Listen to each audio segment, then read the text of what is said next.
3 ದಿನದಿಂದ ಬಹಳ ಸುದ್ದಿ ನೋಡ್ತಾ ಇದ್ದೀವಿ. ನಾನು ನಮ್ಮ ರಾಜ್ಯದ ಜನರ ಹಿತವನ್ನ ಕಾಪಾಡಲಿಕ್ಕೆ, ಕನ್ನಡಿಗರ ಗೌರವವನ್ನ ಕಾಪಾಡಲಿಕ್ಕೆ ಯಾವತ್ತೂ ಕೂಡ ಹಿಂದೆ ನೋಡೋದಿಲ್ಲ. ಕೆಲವರು ನನ್ನ ಹೇಳಿಕೆಯನ್ನ ತಿರುಚಿ ನಾನು ಈ ದೇಶದ ವಿಭಜನೆಗೆ ಹೇಳ್ತಾ ಇದ್ದೀನಿ ಅಂತೇಳಿ ಭಾರತೀಯ ಜನತಾ ಪಕ್ಷದ ನಾಯಕರುಗಳು ಬೊಬ್ಬೆ ಹಾಕ್ತಾ ಇದ್ದಾರೆ. ಅವರೆಲ್ಲರಿಗೂ ಕೂಡ ಒಳ್ಳೇದಾಗ್ಲಿ. ನನ್ನನ್ನ ನಾಯಕನನ್ನಾಗಿ ಸೃಷ್ಟಿ ಮಾಡ್ತಾ ಇದ್ದಾರೆ. ನಾನು ಕನ್ನಡಿಗರ ಹಿತಕ್ಕೋಸ್ಕರ, ಕರ್ನಾಟಕದ ಹಿತಕ್ಕೋಸ್ಕರ ಯಾವುದೇ ತ್ಯಾಗಕ್ಕೂ ಸಿದ್ಧ. ಯಾವ ಪೊಲೀಸ್ ಸ್ಟೇಷನ್ ಆದರೂ ಕಂಪ್ಲೇಂಟ್ ಕೊಡ್ಲಿ,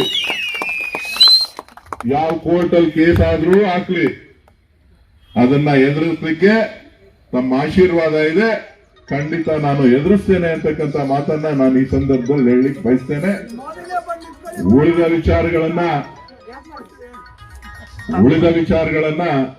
ನಾನು ಈಗ ಚರ್ಚೆ ಮಾಡುದಿಲ್ಲ. ಮಾಧ್ಯಮದವರೆಲ್ಲ ಕಾಯ್ತಾ ಇದ್ದಾರೆ ನಾನೇನ್ ಹೇಳ್ತೀನಿ ಅಂತ ಹೇಳಿ. ಇವತ್ತು ಕನ್ನಡಿಗರಿಗೆ ಆಗ್ತಾ ಇರ್ತಕ್ಕಂಥ ಅನ್ಯಾಯದ ವಿರುದ್ಧ ಮಾತನಾಡಿದ್ರೆ ಭಾರತೀಯ ಜನತಾ ಪಕ್ಷದವರು ದೇಶದ್ರೋಹಿ ಅಂತ ಹೇಳಿ ಕರೀತಾರೆ. ಅಲ್ರಿ, ನಿಮಗೆ 25 ಸ್ಥಾನಗಳನ್ನ ಕರ್ನಾಟಕದ ಕನ್ನಡಿಗರು ಗಳಿಸ್ಕೊಟ್ಟಿದ್ದಾರೆ. 1 ಸಾರಿ ಅಲ್ಲ, 2 ಸಾರಿ, 3 ಸಾರಿ, ಸಾಕಷ್ಟು ಬಾರಿ ನಿಮಗೆ ಹೆಚ್ಚಿನ ಸ್ಥಾನಗಳನ್ನ ಕೊಟ್ಟಿದ್ದಾರೆ. ಈ ದೇಶದಲ್ಲಿ ಆಡಳಿತವನ್ನು ನಡೆಸ್ತಾ ಇದ್ದೀರಿ. ಕರ್ನಾಟಕದಿಂದ 4 ಲಕ್ಷ ಕೋಟಿ ರೂಪಾಯಿ ಹಣವನ್ನ ತೆರಿಗೆ ರೂಪದಲ್ಲಿ ಈ ದೇಶಕ್ಕೆ ನಾವು ಕಟ್ತಾ ಇದ್ದೇವೆ. ನಮಗೆ ನೀವು ಕೊಡ್ತಾ ಇರೋದು ಎಷ್ಟು ಅಂತ ಹೇಳಿ ಲೆಕ್ಕ ಹೇಳ್ಬೇಕು ಅಂತ ಅಂದ್ರೆ ಅದಕ್ಕೆ ನಾನು ದೇಶದ್ರೋಹಿ ಆಗ್ತೀನಾ? ನಿಮಗೆ 100 ರೂಪಾಯಿ ಒಂದು ರಾಜ್ಯಕ್ಕೆ ಕೊಡ್ಬೇಕು ಅಂತ ಅಂದ್ರೆ, ನಮ್ಮ ಪಾಲ್ 100 ರೂಪಾಯಿ ಬರಬೇಕು ಅಂತ ಅಂದ್ರೆ ನಮಗೆ ನೀವು ಕೊಡ್ತಾ ಇರೋದು 17 ಪೈಸೆ. ಉತ್ತರ ಪ್ರದೇಶಕ್ಕೆ ನಮ್ ದುಡ್ಡನ್ನ ಎತ್ಕೊಂಡೋಗಿ ಎಷ್ಟು ಕೊಡ್ತಾ ಇದೀರಿ ಅಂತ ಅಂದ್ರೆ 333 ರೂಪಾಯಿ ಹಣವನ್ನ ನೀವು 100 ರೂಪಾಯಿ ಕೊಡೋ ಜಾಗದಲ್ಲಿ 333 ರೂಪಾಯಿ ಹಣವನ್ನ ಕೊಡ್ತಾ ಇದೀರಿ ಅಂದ್ರೆ ಕರ್ನಾಟಕದ ಕನ್ನಡಿಗರ ದುಡ್ಡು ಅಷ್ಟೊಂದು ಪುಕ್ಸಟ್ಟೆ ಆಯ್ತೇನ್ರಿ ನಿಮ್ಗೆ? ಭಾರತೀಯ ಜನತಾ ಪಕ್ಷದ ನಾಯಕರುಗಳೇ, ನಿಮಗೆ ನಾನು ಕೇಳಿದ ತಪ್ಪ? ಕರ್ನಾಟಕದ ಕನ್ನಡಿಗರ ಭಾವನೆ ಏನಿದೆ ಅಂತ ಹೇಳಿದ್ರೆ ನನ್ನ ಹೇಳಿಕೆಯನ್ನ ತಿರುಚಿ ನೀವು ಕೊಡ್ತಾ ಇರ್ತಕ್ಕಂತ ಬಿಡುಗಾಸು, ಈ ರಾಜ್ಯದಲ್ಲಿ ಬರಗಾಲ ಇದೆ, 220 ತಾಲೂಕುಗಳನ್ನ ಬರಪೀಡಿತ ತಾಲೂಕುಗಳು ಅಂತ ಕೇಳ್ತಾ ಇದ್ದು ಘೋಷಣೆ ಮಾಡಿದ್ದೇವೆ. 10 ಪೈಸೆ ಬಿಡುಗಡೆ ಮಾಡ್ಲಿಕ್ಕೆ ನಿಮ್ ಕೈಲಿ ಇನ್ನೂ ಕೂಡ ಸಾಧ್ಯ ಆಗ್ಲಿಲ್ಲ. ನೀವು ಬೇಕು ಅಂತ ಅಂದ್ರೆ ನೀವು ಯಾವ ರಾಜ್ಯದ ಮುಖ್ಯಮಂತ್ರಿಗಳನ್ನ ಕ್ಷಣ ಮಾತ್ರದಲ್ಲಿ ಬದಲಾವಣೆ ಮಾಡ್ತಕ್ಕಂಥವ್ರು.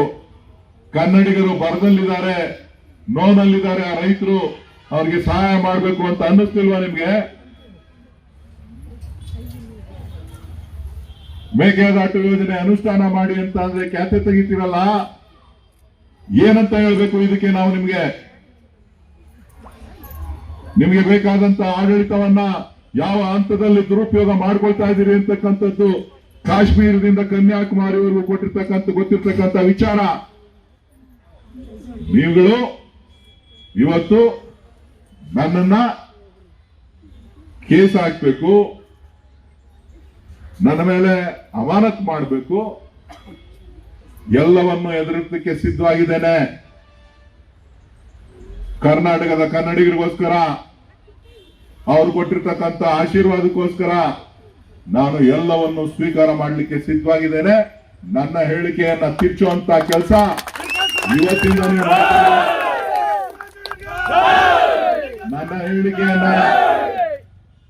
ನನ್ನ ಹೇಳಿಕೆಯನ್ನ ಕನ್ನಡಿಗರ ಭಾವನೆಯನ್ನ, ದಕ್ಷಿಣ ಭಾರತದ ಜನರ ಭಾವನೆಯನ್ನ ನಾನು ಈ ರಾಷ್ಟ್ರದ ಜನರ ಮುಂದೆ ಹೇಳಿದ್ದೇನೆ. ನಾನೊಬ್ಬ ಭಾರತೀಯ, ನಾನೊಬ್ಬ ಕನ್ನಡಿಗ ಅಂತಕ್ಕಂಥ ಮಾತನ್ನ ಹೆಮ್ಮೆಯಿಂದ ಹೇಳ್ತೇನೆ ಅಂತ ಹೇಳಿದ್ದೇನೆ. ನೀವುಗಳು ಡೋಂಗಿ ಹಿಂದುತ್ವವನ್ನ ಹಿಡ್ಕೊಂಡು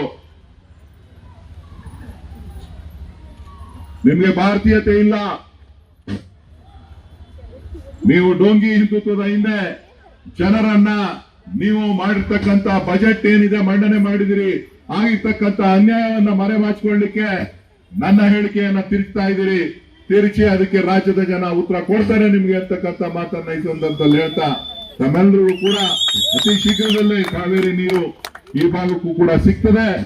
ಯಾವ ಭಾರತೀಯ ಜನತಾ ಪಕ್ಷದವರು ಎಷ್ಟೇ ವಿರೋಧ ಮಾಡಿದ್ರು ಕೂಡ ಈ ನೀರನ್ನ ನಿಮ್ಗೆ ತಪ್ಪಿಸ್ಲಿಕ್ಕೆ ಸಾಧ್ಯ ಇಲ್ಲ ಅಂತಕ್ಕಂಥ ಮಾತನ್ನ ಈ ಸಂದರ್ಭದಲ್ಲಿ ಹೇಳ್ತಾ, ತಮ್ಮೆಲ್ಲರಿಗೂ ಕೂಡ ಶುಭವನ್ನ ಕೋರಿ, ತಾಯಂದಿರು ಬಹಳ ಪ್ರೀತಿಯಿಂದ ನನ್ನನ್ನ ಬರಮಾಡಿಕೊಂಡಿದ್ದಾರೆ, ಅವ್ರಿಗೂ ಕೂಡ ವಿಶೇಷವಾಗಿ ನಾನು ಅಭಿನಂದನೆಗಳನ್ನ ಸಲ್ಲಿಸಿ ನನ್ನ ಮಾತನ್ನ ಮುಕ್ತಾಯ ಮಾಡ್ತೇನೆ.